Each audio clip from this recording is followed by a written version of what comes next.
Nak berubah itu benda yang sangat sukar. Dan bila kerajaan introduce something yang macam ni, tujuan dia bukan, kalau dia nak menangkan toke gula, dia suruh minum gula. Sebelum saya cerita tentang perubahan, tuan-tuan, sebelum kita cerita tentang perubahan yang besar, saya nak bawa tuan-tuan dalam mengimbau, bukan mengimbau lah, tapi melihat sendiri, kenapa kerajaan ini beria-ia nak membuat perubahan yang sangat drastik kepada apa sistem yang ada sebelum ini, daripada sistem yang ada sebelum ini. Kenapa kerajaan ini berusaha untuk nak bawa, nak cuba bawa apa orang kata, perkara ataupun nak bawa negara ini ke arah perubahan yang amat drastik daripada apa yang ada sebelum ini.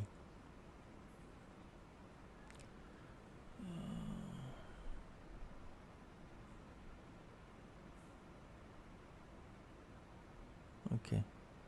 Right. Now, tahun 2023 ni tuan-tuan, satu tahun yang sangat bermakna buat kita. Sebab kita dah berpuluh tahun bercerita tentang kita perlu melakukan perubahan yang drastik. We need to do a lot of changes. Kita kena buat perubahan yang drastik. Kita melihat bahawa terdapat masalah di dalam sistem kita. Kita melihat terdapat permasalahan dalam sistem yang ada di dalam negara kita. Kaedah pentadbiran, kita melihat korupsi, kita melihat bagaimana kita menuju negara kita dan rakyat kita menuju ke arah yang kalau kita biarkan dalam keadaan sedemikian, kita sebenarnya menuju ke arah kerosakan. Tuan-tuan ingat, tuan-tuan kena ingat bahawa lebih kurang 20 tahun 1980-an dahulu, 1980-an kita dapati bahawa kita, Brunei dan juga Singapura sebenarnya tak jauh. Okay, saya nak cerita. Saya mula dengan macam tu. Kita, Brunei dan juga Singapura sebenarnya tak jauh. Saya ingat lagi. Kenapa saya kata tak jauh? Saya ingat lagi pada waktu tahun 80-an. Okay, tuan-tuan tahu tak Brunei merdeka tahun bila? Brunei tu merdeka tahun bila? Brunei, saya tahu orang Brunei menonton saya juga, merdeka tahun 1984. Masa tu saya darjah 1 Brunei merdeka, tuan-tuan. Really independent daripada British. Kita merdeka 1957. Sabah Sarawak pembentukan Malaysia 1963. Brunei 1984. 1984. Tetapi kenapa Brunei boleh membawa negara dia ke arah yang lebih baik daripada kita sebenarnya? Even daripada Transparency Index, Brunei lebih baik. Daripada mata wang berbanding USD, Brunei lebih baik. Sedangkan tahun 80-an, kita, Brunei dan Singapura, daripada segi mata wang, tak ada beza sebenarnya. Tetap satu. One and one. Kan, kita adalah satu dan satu. Kan, maksudnya RM1 kita, RM1 Brunei, RM1 Singapura. Kan, RM1 Singapura pada waktu itu. Now, what went wrong? Apa silapnya? Apa yang berlaku? What happened to our country? Sehingga kita jadi macam tu. Now, one of the things yang berubah, yang bermasalah dalam negara kita, kalau kita kata, oh sebab satu parti itu memerintah terlalu lama, tak juga. Kalau kita tengok Singapura pun, parti itu memerintah paling lama. Lagi lama daripada apa orang kata, daripada UMNO pun. Sampai sekarang masih parti yang sama.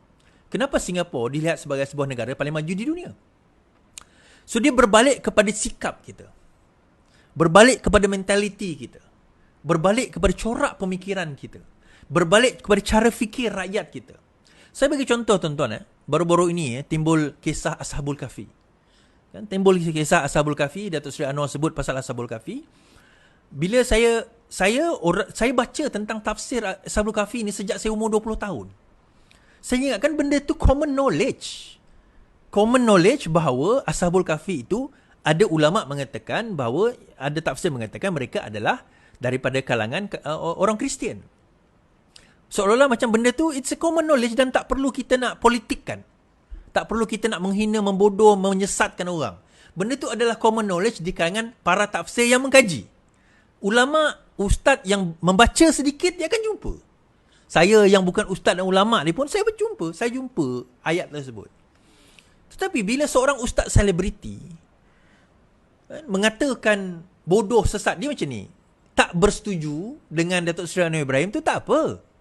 Saya tak setuju dia apa orang kata Kristian, daripada era Kristian, kerana kalau ikut tafsir ini dia sebelum Kristian. Tak apa.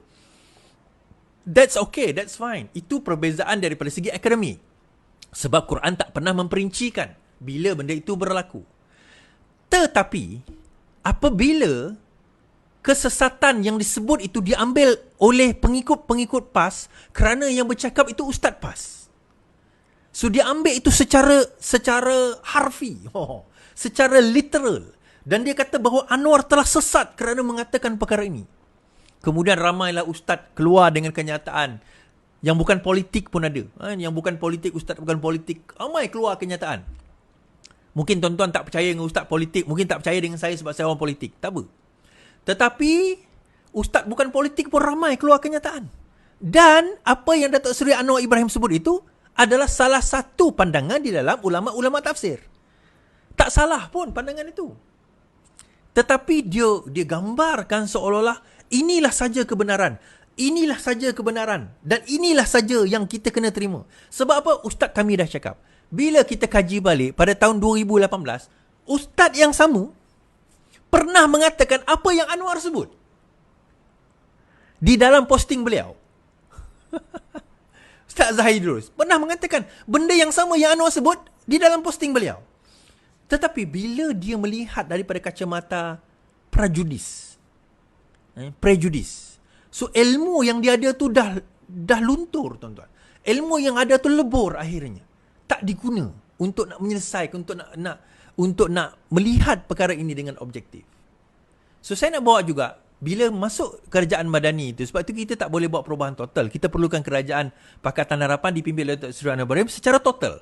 Tapi tak apalah, ini kita boleh bagi demo version lah. Tuan-tuan, kita antara negara yang menyebut, saya sebut ni, gula. Okay. Not another sugar high. Anwar urged Malaysians to reduce sugar intake following Asian top diabetic nation label. To repair Malaysia's image of having the highest diabetic rate in Asia, Prime Minister Datuk Seri Anwar Ibrahim urged all segments of society to reduce the sugar intake. He said, the responsibility to ensure this should not only be placed on the shoulders of the health minister, but also on the other ministers, food and beverages sellers, as well as public. Anwar said, as a country with a Muslim majority population, Malaysian must understand the religion emphasis on a healthy lifestyle. Islam stresses leading a healthy lifestyle, but Malaysia is number one in diabetic because we consume sugar excessively, including the teh tarik I had earlier, which I couldn't finish. Now, kenapa tuan-tuan? Tiba-tiba, Perdana Menteri duk sibuk pasal gula. Ni sebab gula tak cukup ke kita nak sibuk pasal gula ni? Menteri nak suruh reduce gula ni, bukan tuan-tuan. Tuan-tuan baca sikit, itu saya kata tadi, baca sikit, tuan-tuan akan jumpa bahawa gula ni adalah racun moden. Bukan kata gula tu sendiri on its own, tetapi gula adalah racun moden. Dan sebelum tuan-tuan nak bercerita tentang, kalau kita sebut tiga serangkai, kencing manis, jantung dan juga buah pinggang. Tiga serangkai ni sebenarnya kalau tuan-tuan kaji balik, dia bermula daripada kencing manis. Diabetes mellitus. Dia bermula daripada kencing manis. Bukan kencing member, kencing manis. Kencing manis itulah yang akhirnya membawa kepada kerosakan buah pinggang dan akan ada masalah jantung. And that is why kenapa kerajaan emphasize sangat benda ini.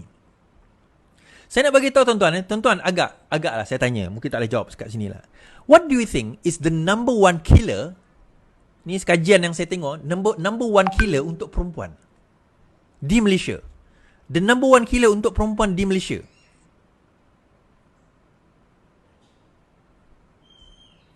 Kan? The number one killer untuk perempuan di Malaysia, ada orang kata cancer. No. Actually sakit jantung. Dulu sakit jantung ni penyakit lelaki. Sekarang ini number of sakit jantung dah prevalent di kalangan wanita. Kenapa? Dan one of the reasons is actually sugar. One of the main reasons is actually sugar. Tuan-tuan, don't take my words for it lah. Tuan-tuan boleh jumpa doktor sakit jiwa pula. Doktor pakar jantung. Tuan-tuan jumpa doktor physicians, pakar-pakar ini, tuan-tuan tanya. So saya sendiri saya guna alternative sugar. Sekarang ni saya guna stevia lah. Baru-baru ni kawan saya ada introduce, dia kata ada satu lagi. Ini bukan saya jual produk lah, kan? Jangan terkejut pula. Ada satu lagi, dia company dia hasilkan actually almost no sugar, dia tak boleh kata no sugar, almost no sugar, very low sugar, 0.5 gram, tetapi saya rasa manis. So saya kata, interesting ni, tak ada gula ke? Tak ada, dia kata. Kalau you tak percaya, you ambil test apa orang kata, strip untuk yang gula tu, you test, gula you takkan spike. Saya kata, this is interesting. So kenapa tuan-tuan Datuk Seri Anwar Ibrahim cakap benda ni? Kenapa Rafizi cakap benda ni? One of the reasons dan kenapa kerajaan cakap macam ni, tuan-tuan tahu tak? Untuk penyakit non-communicable disease, penyakit yang tidak disebabkan oleh virus, bakteria, penyakit-penyakit macam ni, kalau tak silap saya, kerajaan spend more than 20 billion untuk nak mengubat kita saja. Kencing manis, darah tinggi, jantung, buah pinggang, all this kerajaan spend billion of dollars. Penyakit ini bukan sebab keturunan. Dia ada. Diabetic type 1 sebab keturunan, jantung sebab keturunan. Tetapi disebabkan oleh lifestyle. Kata boring lah kau cakap lifestyle. Tak.